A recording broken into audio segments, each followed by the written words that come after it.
اگر آپ مسیحیوں کے آس پاس رہ چکے ہیں تو آپ نے سنا ہوگا کہ خدا کے ساتھ شخصی تعلقات رکھنا، جس کا بائبل میں مطلب مختلف ہو سکتا ہے، جیسے خدا کو بطور دوست یا باپ یا استاد رکھنا۔ لیکن ایک خاص طریقہ ہے جس کے وسیلے بائبل مقدس اس تعلق کے بارے میں بات کرتی ہے، یہی بات ہم تلاش کریں گے۔ لیکن عجیب بات ہے کہ ہم خدا کے ساتھ شراکت داری پر زیادہ بات نہیں کرتے ہیں۔ شراکت داری کسی مشترکہ مقصد کے حصول کے لیے کسی کے ساتھ مل کر کام کرنا۔ جی ہاں، اور یہی بات وہ ہے جو ہم بائبل مقدس کے آغاز میں دیکھتے ہیں۔ خدا نے اس اچھی دنیا کو بڑی صلاحیتوں کے ساتھ پیدا کیا، اور تب خدا اس منفرد مخلوق انسان کو مقرر کرتا ہے تاکہ وہ شراکت داری میں زیادہ بھلائی پیدا کرے۔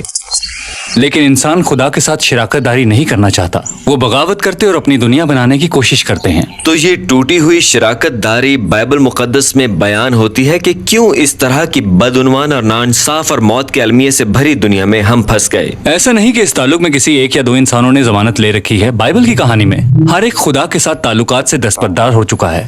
تو خدا نے بہت سارے لوگوں میں سے ایک چھوٹا سا گروہ چنا، ان کے ساتھ ایک نئی شراکت داری بنائی جسے عہد کہا جاتا ہے، اور اس عہد میں خدا وعدے کرتا ہے۔ خدا ان وعدوں کی پاسداری کے تبادلے میں اپنے ساتھی سے کچھ خاص وعدوں کی تکمیل کرنے کے لیے کہتا ہے، اور اس سب کا مقصد کسی بھی طرح اس عہد کے تعلق کو ہر کسی کے ساتھ شراکت داری کی تجدید کے لیے استعمال کرنا ہے۔ اب پرانے عہد نامے میں یہ 4 بار استعمال ہوا ہے، جس میں ہمیں پتہ چلتا ہے کہ خدا عہد کے تعلقات میں پہل کرتا ہے، نوح، ابراہیم، بنی اسرائیل اور داؤد بادشاہ کے ساتھ، اور ان کے ذریعے سے خدا ایک عہد کا خاندان بناتا ہے جس میں آخرکار تمام لوگوں کو دعوت دی جاتی ہے۔ تو دیکھیں یہ کیسے کام کرتا ہے۔ سب سے پہلے حضرت نوح۔ اس کہانی میں خدا دنیا کو پاک کرنے کے لیے سیلاب لاتا ہے کیونکہ لوگ بد کردار ہو گئے تھے۔ صرف حضرت نوح اور اس کا خاندان بچا تھا، اور تب خدا تعالیٰ نے یہ کہتے ہوئے حضرت نوح سے عہد باندھا تھا کہ سن، مجھے معلوم ہے کہ انسان کے ارادے برے ہی رہیں گے، لیکن اس کے باوجود میں اسے اس طرح سے دوبارہ تباہ نہیں کروں گا۔ اس کی بجائے زمین قابل بھروسہ ہوگی جہاں ہم کام کریں گے۔ ٹھیک ہے، تو حضرت نوح کو کیا کرنا تھا؟ کچھ بھی نہیں، اور یہی چیز پہلے عہد کی ایک دلچسپ بات ہے۔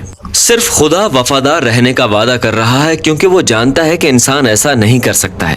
اس سے اگلا عہد خدا حضرت ابراہیم سے کرتا ہے۔ خدا اسے چنتا ہے، برکت دینے کا وعدہ کرتا، بڑا خاندان دیتا، وسیع زمین دیتا جہاں وہ ترقی کر سکے۔ ابراہیم کو اس کے بدلے میں صرف اس پر بھروسہ کرنے کا کہا جاتا ہے، اور جو کچھ راست اور درست ہے اس کو کرنے کے لیے اپنے خاندان کی تربیت کرے۔ عہد کا لب لباب یہ ہے کہ خدا اس خاندان کے وسیلے سے دنیا کے تمام خاندانوں کو برکت دینے کو ہے۔ تو یہ حضرت ابراہیم تھے۔ اس کے بعد ہم دیکھتے ہیں کہ حضرت ابراہیم کا خاندان بڑھتا ہے اور اسرائیل کا قبیلہ بن جاتا ہے۔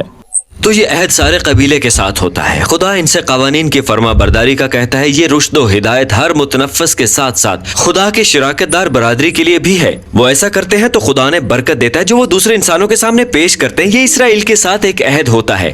تو یہ اسرائیل کے ساتھ ایک عہد ہوتا ہے۔ آخری عہد داؤد بادشاہ کے ساتھ ہوتا ہے۔ جی، اسرائیل کا قبیلہ حضرت داؤد کی حکمرانی کے سبب ایک بڑا قبیلہ بن چکا ہوتا ہے، اور خدا نے حضرت داؤد سے کہا کہ وہ اور اس کی نسل اس کے ساتھ شراکت داری کرتے ہوئے اسرائیل کی قیادت کرنے کے ساتھ اور اس کے احکام مانتے ہوئے جو درست اور راست ہے وہ کرے۔ خدا وعدہ کرتا ہے کہ ایک دن ابن داؤد آئے گا اور ساری قوموں کے لیے امن اور برکت کی خدا کی بادشاہی کو وسعت دے گا۔ بس یہ 4 عہد ہے جو خدا باندھتا ہے تاکہ ساری دنیا کے ساتھ اس کی شراکت داری کو بحال کر سکے۔ لیکن پھر اسرائیل عہد کو توڑتا ہے۔ وہ غیر معبودوں کی پوجا کرتے اور ناانصافی کی اجازت دیتے ہیں، تب وہ اپنی سرزمین کھو دیتے ہیں اور زبردستی جلا وطن کر دیے جاتے ہیں۔ یہ تو بڑی نا امیدی لگتی ہے، لیکن اس دوران اسرائیل کے انبیاء کرام اس دن کے بارے میں بتاتے ہیں جب اسرائیل کی ناکامی کے باوجود بھی خدا سب کچھ بحال کرے گا کسی نہ کسی طرح سے۔ جی، انہوں نے اسے نیا عہد کہا۔ یہ در حقیقت جناب مسیح کے بارے میں بہت دلچسپ بات ہے کہ اسے تاریخ میں متعارف کروایا جاتا ہے جو ان تمام عہد کے تعلقات کو پورا کرتا ہے۔ ہمیں بتایا جاتا ہے کہ وہ حضرت ابراہیم کے خاندان سے ہوگا، اور اس لیے وہ دنیا کے تمام خاندانوں کے لیے برکت کا باعث ہوگا۔ ہمیں بتایا جاتا ہے کہ وہ وفادار اسرائیلی ہے جو شریعت کی حقیقی فرما برداری کرنے کے لائق ہے، اور ہمیں بتایا جاتا ہے کہ وہ حضرت داؤد کی نسل سے بادشاہ ہے اور سب کے لیے انصاف اور امن کے خدا کی بادشاہی کو وسعت دیتا ہے۔ یہ تو اس شخص کے لیے بڑی شاندار بات ہے۔ جی، اور اس کو نمایاں کرنے والی بات اس شخص کے بارے حیران کن دعویٰ ہے کہ جناب مسیح محض انسان نہیں ہے، لیکن اس کے بجائے خدا ہی انسان بن گیا۔ خدا نے ایسا اس لیے کیا تاکہ وہ عہد کا وفادار شراکت دار بن سکے جو ہم سب نے اس کے ساتھ وفادار رہنے کے لیے کیا تھا، لیکن ہم ایسا کرنے میں ناکام ہو گئے،